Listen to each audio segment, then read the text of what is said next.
Hello, everybody. This is Noah and John, and we are from UrbanDigs, and it is, of course, Friday. So you're going to get your weekly Manhattan market update. John, let's get right to it. I'm on the UrbanDigs chart room. I'm looking at supply 67.93. Looks like it's going down. Show me that chart. Yeah, no, it's ticking down. This is not even a percent, 67.93, and it's kind of what we've seen for the last several weeks.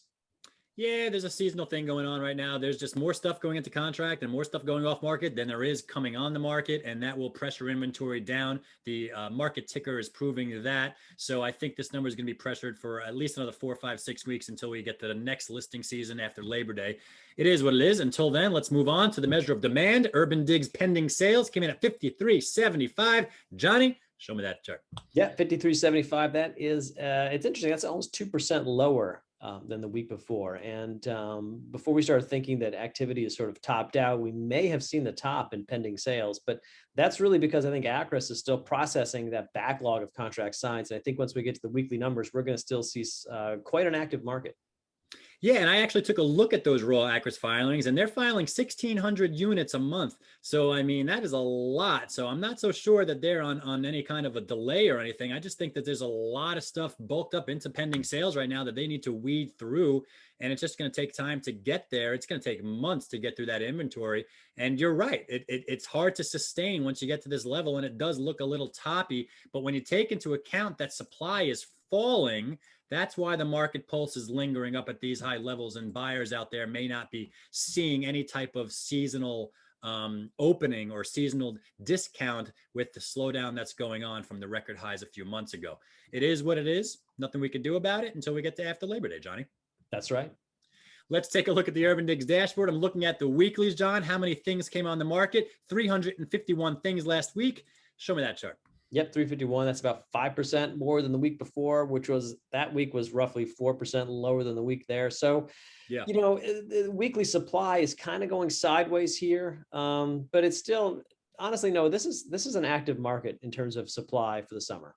I'm glad you brought that up, because everybody needs to understand that when we look at whether or not this is a normal market or not, it's not. We're not in the normal market. We're in that crazy recovery period from a crazy dip down last year, and we're still quite active. We're more active on every single level. There's more stuff coming on. There's more stuff going into contract, 30-40% more, and it's just elevated. Everything is just elevated from historical norms, and that's where we are. We are down from a few months ago, but we're still elevated from when we think of historical norms. Let's go to the 1 week contract signed. Excuse me, right over here. There we are. 1 week contract signed, 310. Sorry about that little back and forth. Johnny, show me the chart. Yeah, 310. That's roughly 10% higher than the week before. And look, 300 plus contracts a week in the summer at this point in time. I mean, that's really gives a lot of credence to the words you just said, which is this is absolutely not a normal market. This is a very, very active market, especially for the summertime. And you're seeing it in these weekly numbers. Yeah, and if you recall, that was over 400 for a long time. We did dip down into the high 200s for about a week and a half or so, and this is the first time it's starting to tick up. So I don't know what's going on out there, and you could see the last 4 or 5 days or so, we're definitely seeing some activity going on. It's almost like this is like a new season right in July, but this is not supposed to happen this time of year. And I wanted to go to the monthlies because you really could see how we're having a net decrease in supply when you look at the monthlies. I mean, just think about it. 1,259 things going to contract, almost 800 things going off market. You add those two together, you're well over 2,000, yet we only have 1,400 things coming on the market. So that is a deficit. That is a deficit of a few hundred units. And that is why I'm telling you that supply is pressured lower. So you're not seeing a lot of sellers get competition out there. And on the same token, buyers, you're not getting a lot of options. I guess this just needs to wait until September.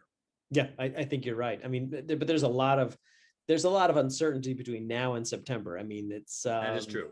It's really a very, very local market in terms of time. So it's a very right now, what's on the ground kind of thing.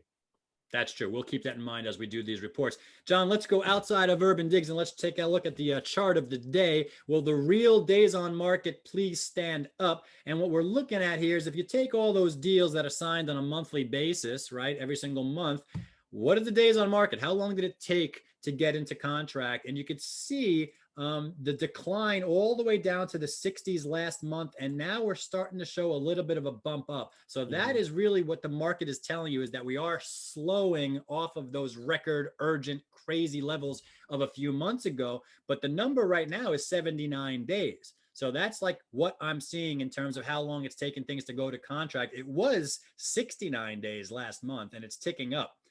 What do you see in this chart, Johnny? I see exactly what you see, which is kind of cool. I also see, Noah, if you want to drag that, go from that far right bar days on market, drag it all the way over to the mid 2015 or so, and you can see that we're well above where we were at the peak of the market. And to me, that's interesting. It tells me a couple of things. It tells me that, yes, we've seen this in the weekly numbers, that the buyers are out there, the buyers are active, and they're ready to grab things, but they're not willing to overpay. They're not willing to overreach. They're not willing to grab anything that comes on the market simply because it's on the market. Buyers, to me, what this chart tells me is buyers are remaining rational, and sellers who are trying to top tick the market and price accordingly, trying to get the much premium as they can, are not getting it. Yeah, that's a good point. And when I look at the red line here, that red line is looking at median last asking price for all those deals signed. And I look at that for a reason, because I'm trying to figure out which way sales prices are pressured.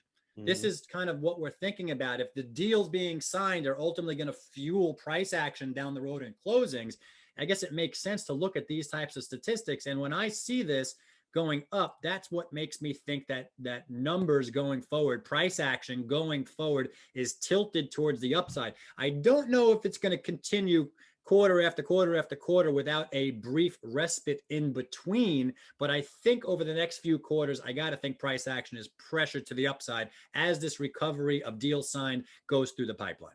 That's a great point. It's also going to make, if you fast forward a year from now, we start looking at, second quarter 2022 reports, we're going to be comparing against some high numbers off the recovery. And it's going to be an interesting time for data analysis. Yeah, that will be. We'll deal with that when we get there. We are the guys that are going to navigate you through this crazy market. John Walkup, thank you so much for pulling up all those statistics. I am Noah Rosenblatt. We are both from UrbanDigs. Don't forget, if you guys got questions, we got answers. Check out our new luxury report right there on UrbanDigs. Until then, have a great weekend, and we'll catch you next time.